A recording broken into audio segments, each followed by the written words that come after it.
Hi, I'm Montgomery County Probate Judge J.C. Love. In advance of the November 3rd election, I wanted to review the ballot to make sure you knew how to navigate the ballot on Election Day. Here's the official ballot for the November 3rd election. Please note that it is a two-sided ballot. To make your selections on the ballot, please darken the oval next to the candidate or amendments that you wish to vote for. Now let's review the ballot starting from the far left-hand column. The first selection in this column deals with the straight party voting. Voters have the option of voting a straight party ticket, which means that the voter wishes to vote for all the Democratic candidates or the Republican candidates listed on the ballot. If a person shades in the straight party vote bubble and then votes the opposite party on an office, it will count all the offices, just the one marked will be counted as a different party. Please note that by making the selection, you still must mark your selections for or against the state and local amendments listed on the back of the ballot. Below that, you will see the candidates listed for the 3 federal offices on the ballot. The first race listed is for President of the United States. The second race is for U.S. Senator, and the third race is for U.S. Congress.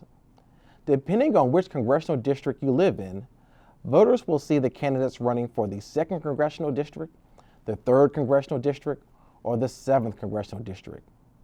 Next, you will see the 3 state judicial races. The first contest is for Associate Justice of the Alabama Supreme Court, place number 1. Next is Associate Justice of the Alabama Supreme Court, place number 2. And finally, Alabama Court of Civil Appeals, place number 1. This completes the races listed in column 1. Now let's move to the second or middle column.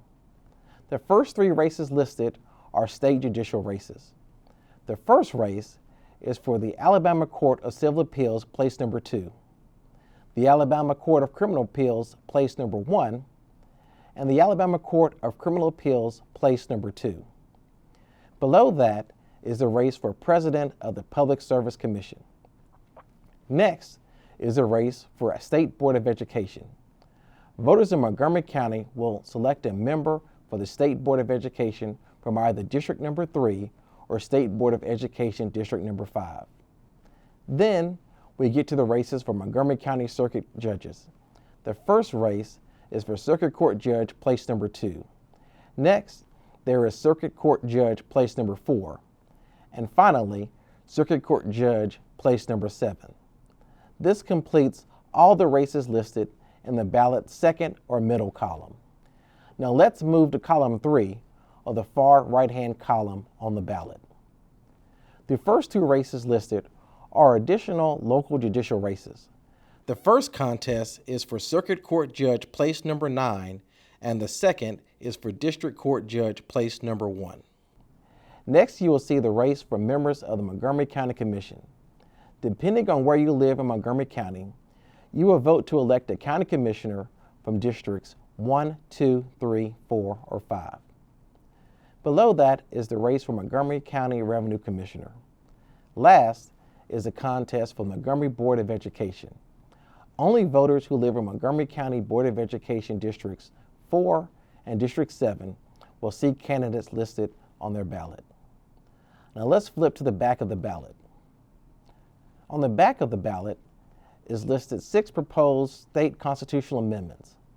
Please take the time to review each amendment and the effect their passage will have on the state's constitution before you head to the polls on Election Day. Being familiar with each constitutional amendment will cut down on the time it will take you to complete your ballot on Election Day. Finally, there was a local amendment regarding the proposed tax increase to support the Montgomery Public School System. Thank you for allowing me to review the ballot with you. I hope that this helps you better understand the ballot for Election Day. If you have any questions or concerns, please call the Montgomery Election Center at 334-832-7744. Thank you, and see you at the polls on November 3rd.